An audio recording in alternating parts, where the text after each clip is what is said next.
नमस्कार बच्चों, मैं सुनीता झा, आप सबकी हिंदी और संस्कृत ऑनलाइन शिक्षिका। बच्चों, सबसे पहले तो मेरी तरफ से भगवान धन्वंतरि के जन्म दिवस की हार्दिक शुभकामनाएं स्वीकार करें आप लोग।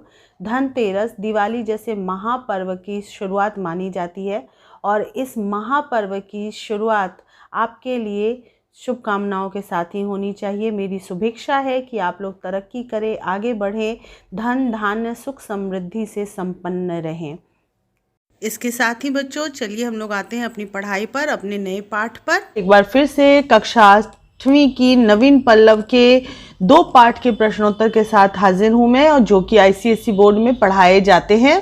और ये चैप्टर है संस्कृति और सभ्यता। इस चैप्टर को मैंने पहले ही एक वीडियो में पूरा एक्सप्लेन कर दिया है, बहुत डिटेल में एक्सप्लेन किया है, आप उसको ज़रूर देखिएगा। मैं उस वीडियो के लिंक इस वीडियो के डिस्क्रिप्शन बॉक्स में डाल दूंगी, आपको बिल्कुल परेशानी नहीं होगी। और ये देखना इसलिए ज़रूरी है ताकि आप पाठ को समझ सके, चूँकि ये एक निबंध है और इसमें बहुत छोटी छोटी बातों को विस्तार से समझाना ज़रूरी है, क्योंकि छोटे छोटे डिफरेंस दिए गए हैं सभ्यता और संस्कृति में। क्या अंतर है, क्या सभ्यता है, क्या संस्कृति है, तो उसको समझना ज़रूरी है। और जहाँ तक मुझे समझ में आया है कि ये वीडियो बहुत से बच्चों के लिए ज़रूरत थी, और जब से वीडियो मैंने बनाई थी उसके बारे में बहुत सारे कमेंट मुझे मिले हैं। तो बच्चों, चलिए शुरू करते हैं इस वीडियो के साथ। प्रश्नोत्तर करने से पहले आप लोग शब्दार्थों को देख लीजिए, उसके बाद आगे बढ़ते हुए प्रश्नोत्तर में आते हैं। प्रश्नोत्तर में है, पहला है कि सभ्यता को हम कैसे जान सकते हैं। तो यह फिर आपको बताऊंगी एक बार कि जो डॉट डॉट दिया है इसका मतलब आपको पूरे वाक्य में लिखना है। सभ्यता को हम सुख सुविधा और ठाठ बाट से जान सकते हैं। कहाँ की आदिवासी जनता पूर्ण सभ्य नहीं कही जा सकती। छोटा नागपुर की आदिवासी जनता पूर्ण सभ्य नहीं कही जा सकती। इस तरह से यहाँ पे चारों प्रश्न के उत्तर दिए हुए हैं, है ना। तो आपको परेशानी नहीं होनी चाहिए, बस उसको प्रश्न से मिलाते हुए पूरा कर दीजिएगा। उसके बाद आते हैं लघु उत्तरीय प्रश्नों में। इसमें भी वही है, सभ्यता की पहचान सुख सुविधा और ठाठ बाट से होती है। ये पूरा लिखा है मैंने। प्राचीन भारत में ऋषिगण कैसे रहते थे। प्राचीन भारत में ऋषिगण जंगलों में फूस की झोपड़ी में रहते थे। यहाँ पे फूस लिखा हुआ है। जंगली जीवों से प्यार करना, मोटे काम भी अपने हाथों से करना, मिट्टी के बर्तन में खाना पकाना और पत्तों पर खाना, ये ही उनके रहन सहन के तरीके थे। तो ये आप लिख लेंगे, ठीक है। अब आगे बढ़ते हैं। हमारी संस्कृति की रचयिता कौन है। हमारी संस्कृति की रचना किन के द्वारा की गई है। तो ऋषिगण है, ठीक है। यहाँ तक कोई परेशानी नहीं है। अब थोड़ा जो है वो दीर्घ उत्तरीय प्रश्नों में आते हैं, जिसमें कि आपको थोड़ा सा अपना दिमाग भी लगाना पड़ेगा। मैं सिर्फ आपको बताऊंगी पेज नंबर आदि और लिखने का तरीका, ठीक है। सभ्यता और संस्कृति में अंतर स्पष्ट कीजिए। तो ये आपको पेज नंबर 47 में मिलेगा, जिसका सेकंड लास्ट पैराग्राफ और लास्ट पैराग्राफ का जो फर्स्ट लाइन है वो आपको देखना होगा। पेज नंबर 47 में चलिए, ये देखिए, सेकंड लास्ट पैराग्राफ यही है। संस्कृति सभ्यता की अपेक्षा महीन चीज होती है। वह सभ्यता के भीतर उसी तरह व्याप्त रहती है जैसे दूध में मक्खन या फूलों में सुगंध। और सभ्यता की अपेक्षा यह टिकाऊ भी अधिक होती है, क्योंकि सभ्यता की सामग्रियां टूट फूट कर विनष्ट हो सकती हैं, लेकिन संस्कृति का विनाश उतनी आसानी से नहीं किया जा सकता। एक बात और है कि सभ्यता के उपकरण जल्दी से बटोरे भी जा सकते हैं, मगर उनके उपयोग के लिए जो उपयुक्त संस्कृति चाहिए वह तुरंत नहीं आ सकती, ठीक है। तो ये आप अंतर में लिख लेंगे। अगला प्रश्न है, सांस्कृतिक रुचि किसे कहते हैं। तो यहाँ पर आप ध्यान से देखिए, सिर्फ इतना ही नहीं है, इसके आगे दूसरे पेज में भी है। जब हम सांसारिक या भौतिक सुख के लिए कुछ करते या बनाते हैं, जैसे घर या कपड़ा, तो उन्हें सभ्यता कहते हैं। कहने का मतलब कि जो हमारे ऐशो आराम की चीजें होती हैं, जो हमारे लिए बनाते हैं, वो चीज है सभ्यता। वो हमारी तरक्की को जो दिखाते हैं वो है सभ्यता। अब उसके आगे लिखेंगे, परंतु हम कैसा नक्शा या बनावट उनके लिए चुनते हैं वे हमारी सांस्कृतिक रुचि कहलाती है। और मतलब ये हुआ कि हम जो घर बना रहे हैं तो उसमें हम कैसे घर को पसंद करते हैं या कैसे कपड़े पहनना पसंद करते हैं, ये हमारी सांस्कृतिक रुचि के अनुसार, इंटरेस्ट के अनुसार होती है। ठीक है, तो उत्तर आपको पूरा दिख गया है। अब आगे बढ़ते हैं, प्रकृति और संस्कृति में क्या भेद है। गुस्सा, लोभ, मोह, ईर्ष्या, राग, द्वेष, काम, वासना आदि मनुष्य की प्रकृति है। प्रकृति यानी स्वभाव है, जिन पर अंकुश लगाकर इन दुर्गुणों पर विजय प्राप्त करना तथा इनके वश में ना रहकर इन्हें अपने वश में करके उत्तम स्वभाव पाना संस्कृति है। यानी कि जो हमारे जो नेचुरल स्वभाव है, जो कि हर व्यक्ति में होता है, अच्छा और बुरा सब कुछ होता है इंसान में, तो बुरी चीजों को कंट्रोल करके उसको सही रास्ते पे लाने का जो काम करता है वो संस्कृति का काम है। ठीक है। संस्कार किसे कहते हैं। संस्कार हमारी आत्मा का गुण है। संस्कार ही के अनुसार हमारा पुनर्जन्म निर्धारित होता है। हमारे द्वारा प्राप्त संस्कार भी हमारी संस्कृति का अंग बन जाते हैं। ठीक है। अब आगे बढ़ते हैं। संस्कृति की परिभाषा दी जा सकती है गलत। पोशाक पहनने और पोशाक में जो कला है वह संस्कृति की चीज है। सही है। सुसभ्य आदमी सुसंस्कृत ही होता है ऐसा कहा जा सकता है। साधारण नियम यही है कि संस्कृति और सभ्यता की प्रकृति अधिकतर एक साथ होती है। ठीक है, ये भी ट्रू है। अब यहाँ पे क्या करना है आपको, प्रकृति और प्रत्यय को अलग अलग करना है। प्रकृति यानी मूल शब्द, तो सभ्य और उसमें प्रत्यय है ता, सभ्यता। सांस्कृतिक, तो इसका है मूल शब्द संस्कृति और इक, जब इक प्रत्यय लगता है तो इसमें आ की मात्रा लग जाएगी। यूरोपियन, यूरोप, ई। आर्थिक, अर्थ, इक। मौलिक, मूल, इक। ये मैंने आप लोगों को बहुत विस्तार से बताया है कि इक प्रत्यय लगने पर शब्दों में, मूल शब्दों में किस प्रकार का अंतर आता है। जैसे देखिए इसमें अर्थ का आर्थिक हो गया, अर्थ नहीं है। मूल का मौलिक हो गया, तो क्यों हुआ, क्या बदलाव आया है, ये आपको जो प्रत्यय वाले मैंने वीडियो बनाए हैं उसमें आपको देखना पड़ेगा और उसको आपको समझना पड़ेगा। बहुत आसानी से समझ जाएंगे। उसमें कुछ नियम जो मैंने बताए हैं बहुत इजी हैं और बहुत जरूरी हैं, तो उनको देख लीजिएगा। ठीक है। उपसर्ग अलग करना। संस्कृत में कुल 22 उपसर्ग हैं। हिंदी में बहुत सारे हैं और विदेशी भाषा के कुछ उपसर्ग भी हम इस्तेमाल करते हैं, परंतु ये सारे जो है वो संस्कृत के ही उपसर्ग हैं। ठीक है। तो संस्कृति, समजोड़ कृति, संस्कृति, परि, ये उपसर्ग हैं ये सारे और ये मूल शब्द हैं। परि और भाषा, उप और करण, प्रकृति, वि, आप्त। ठीक है, यहां तक कोई परेशानी नहीं होनी चाहिए। अब आते हैं कारक को देखते हैं। कारक क्या है, परसर्गों को पहचान कर और कारक का नाम लिखना। परसर्ग यानी चिन्हों को पहचानना है। ठीक है। लक्षणों से तो हम जान सकते हैं, तो ये लक्षणों से यानी लक्षण हमारा साधन है इस चीज को जानने के लिए, है ना। साधन जो होता है वो करण कारक होता है, तो यहाँ पे करण कारक हो गया। प्राचीन भारत में ऋषिगण जंगलों में रहते थे, में अधिकरण कारक। यहाँ भी है लोभ में पड़ना उसका स्वभाव है, में अधिकरण कारक। यक बक, यक किसी ऊंचे पद पर पहुंच जाता है, तो पर जो है वो अधिकरण कारक है। ठीक है। यहां पर आते हैं। यहाँ पे प्रश्न है कि निम्नलिखित शब्दों के अर्थ स्पष्ट करें। तो संस्कृति के बारे में पूछा गया है, सभ्यता के बारे में और संस्कार के बारे में, तो वो सारे आपको यहीं पे दिख जाएंगे। सभ्यता वह चीज है जो हमारे पास है, संस्कृति वह गुण है जो हम में व्याप्त है, मतलब हमारे अंदर समाहित है। ठीक है। संस्कृति हमें हमारे ऋषियों के द्वारा प्राप्त हुआ है। सभ्यता दिन ब दिन आगे बढ़ रही है, तरक्की कर रही है, आपको इसी में मिल जाएगा। और संस्कार होता है कि संस्कृति से जो गुण हम प्राप्त करते हैं और उसको अपने जीवन में समाहित करते हैं, वो संस्कार होता है। ठीक है। यहाँ तक कोई दिक्कत नहीं होनी चाहिए। अब आगे बढ़ते हैं। भारतीय संस्कृति पर पाश्चात्य संस्कृति का दुष्प्रभाव।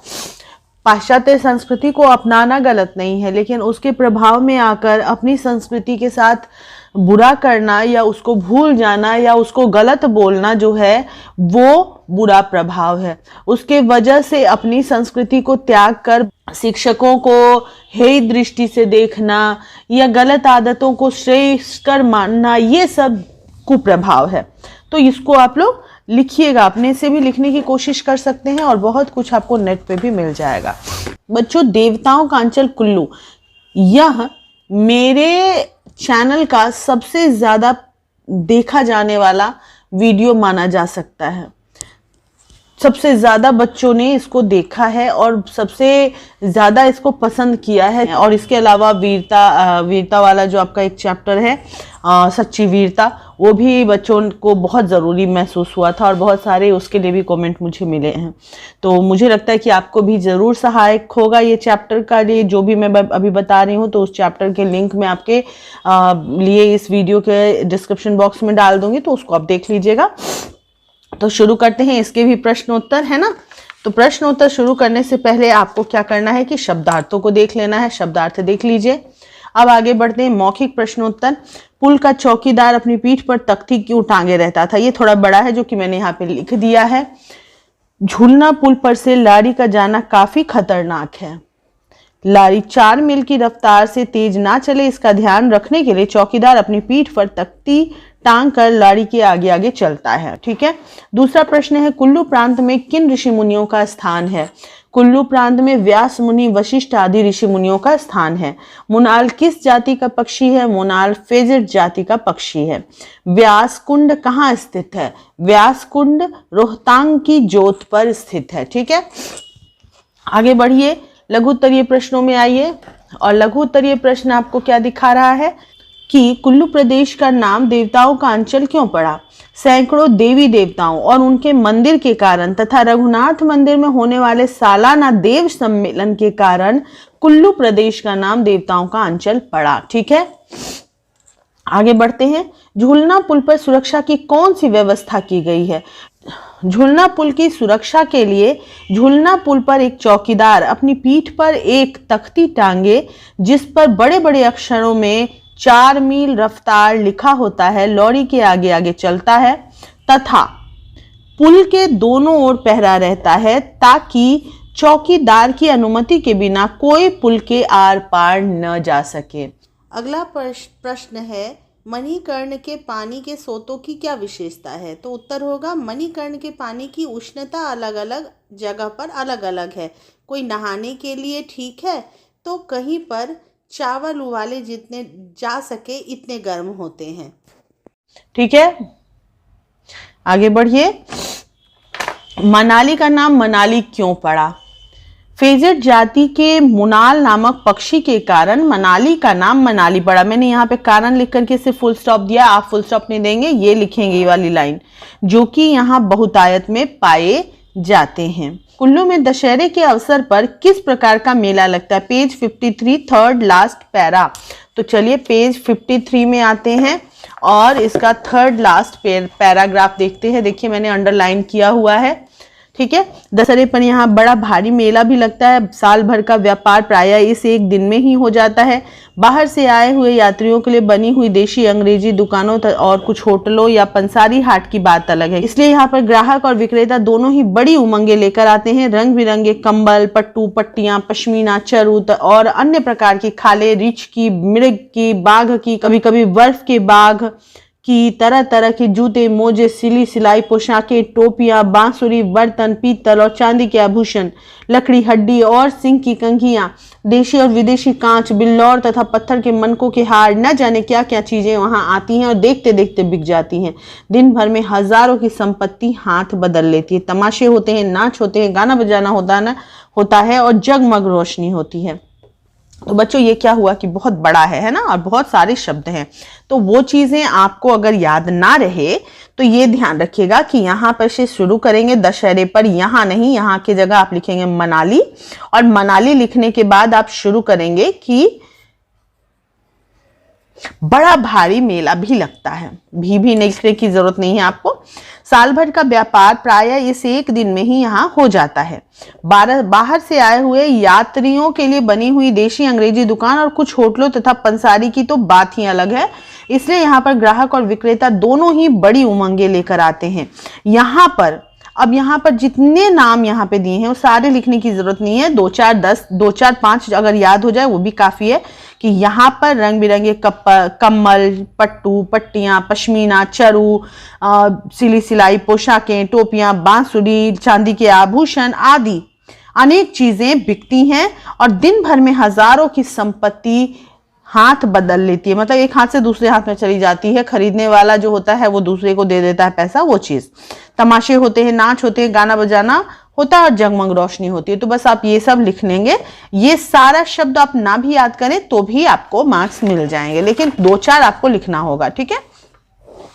अब चलिए अगला प्रश्न है, मनाली की बस्तियों की विशेषता बताइए। Page 54, second paragraph, first and second line, ठीक है ना। तो अब यहां पे आइए, मनाली की 2 बस्तियां हैं।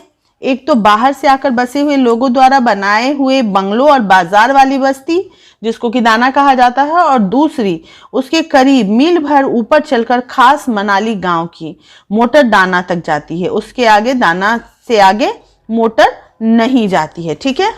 आप ये भी लिख सकते हैं कि व्यास नदी पार करके रोहतांग की जोत की तरफ जो जाती है रास्ता, उसी मार्ग पर वशिष्ठ नाम का गांव भी है, ठीक है, जहां पर गर्म पानी का कुंड है और वशिष्ठ मंदिर भी है, ठीक है। इससे ज्यादा लिखने की जरूरत नहीं पड़ेगी आपको। अब आगे बढ़ते हैं, रोहतांग के प्राकृतिक सौंदर्य का वर्णन कीजिए। तो पेज 54 में ही देखिए, 3rd पैराग्राफ में आप देखिए, यहाँ पे देखिएगा, रोहतांग की जोत पर ही व्यास कुंड है। यहाँ से मील भर हटकर व्यास मुनि का स्थान है, जहां से व्यास नदी का उद्गम होता है। रोहतांग का मार्ग बहुत रमणीक है। व्यास नदी के वेग से किस तरह पहाड़ के पहाड़ कट गए हैं वह भी देखने की चीज है। कहीं कहीं तो नदी 8-10 फुट चौड़ी दरार में 400-500 नीचे जाकर अदृश्य हो गई है। बस वहां केवल स्वर सुनाई देता है, ठीक है। ये आप लिख देंगे, काफी है। अब यहाँ ये प्रश्न जो है ना सबसे बड़ा है, लेखक मनाली में एक बड़ा उपन्यास क्यों लिखना चाहता है। यहाँ पर है आपके प्रश्न में, लेकिन प्रश्न नहीं होगा, क्योंकि मनाली के विषय में यानी मनाली के बारे में वो नहीं लिखना चाहते थे। मनाली में शांति में बैठकर एक उपन्यास लिखना चाहते थे। देखिए यहाँ पर लिखा हुआ है कि एकांत में रहकर उपन्यास लिखना चाहते थे, और इसका ढांचा उन्होंने पहले तैयार कर लिया था। वो सिर्फ वहां पे उसको अपने सामने वो लिखना चाहते थे शांति में, ठीक है। तो इसलिए यहाँ पर पढ़ ना होकर में होगा, और उत्तर मैंने यहाँ पे पूरा लिख दिया है। आई थिंक आपको परेशानी नहीं होगी, तो ये आप लोग देख लीजिए।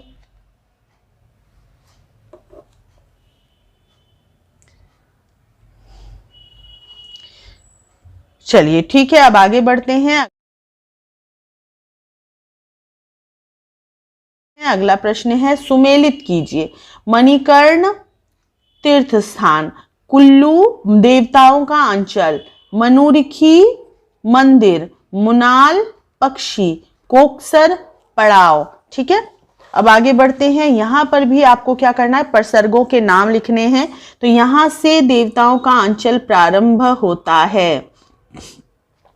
तो यहां पर जो से है वो साधन नहीं है, ये जगह साधन को नहीं बता रहा है, बल्कि यहां से निकल रहा है रास्ता, है ना।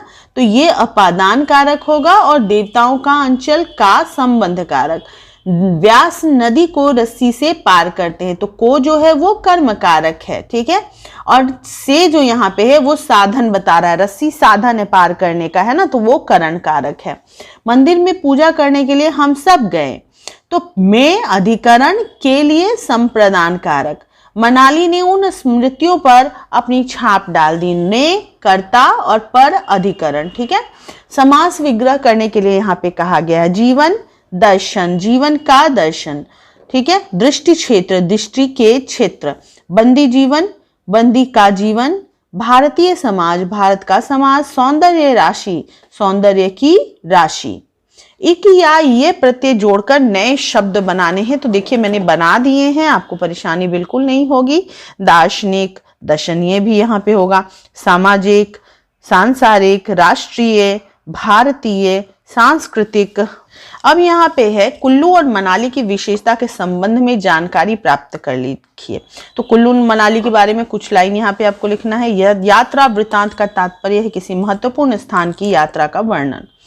अपने द्वारा की गई किसी यात्रा का वर्णन कीजिए। तो जैसे इस पाठ में कुल्लू मनाली का वर्णन लेखक ने किया है, उसी तरह आपको अपने किसी यात्रा का वर्णन करना है। बहुत दूर अगर आप नहीं गए हैं कहीं, तो स्कूल के तरफ से आसपास के क्षेत्र में घूमने गए हैं तो उसके बारे में लिखिए, या अपने परिवार के साथ या दोस्तों के साथ कहीं दूर गए हैं, बाहर गए हैं, जो जगह आपको पसंद आया है तो उसके बारे में कुछ सोचिए और उसको इंटरेस्टिंग टाइप से लिखने की कोशिश कीजिए। ठीक है बच्चों। और मुझे लगता है कि यहाँ पर जो है वो इन दोनों पार्ट से संबंधित आपकी जो शिकायत है कि प्रश्नोत्तर सही से नज़र नहीं आ रहा है पिछले वीडियो में, वो दूर हो गई होगी और आपको समझ में आ गया होगा। चलिए अगली बार हम लोग इस पाठ को पढ़ेंगे भी और फिर इसके वीडियो को बनाएंगे, क्योंकि ये पाठ मैंने आपके लिए वीडियो में पहले नहीं बनाया है। ये एकांकी है, यानी एक घटना है, एक नाटक है, तो उसी को यहाँ पे दिखाया गया है। ठीक है, तो फिलहाल इस वीडियो में इतना ही, और मैं आपसे उम्मीद करूँगी कि आप इस वीडियो को शेयर करेंगे ताकि मेरे भी कुछ व्यूज़ बढ़े। मेरे वीडियो को देखिए, उससे फ़ायदा उठाइए और दूसरों को शेयर कीजिए ताकि उनको भी फ़ायदा मिल सके। फिलहाल इतना ही, जल्दी ही मिलते हैं नए वीडियो में नए पाठ के साथ। Bye bye, take care.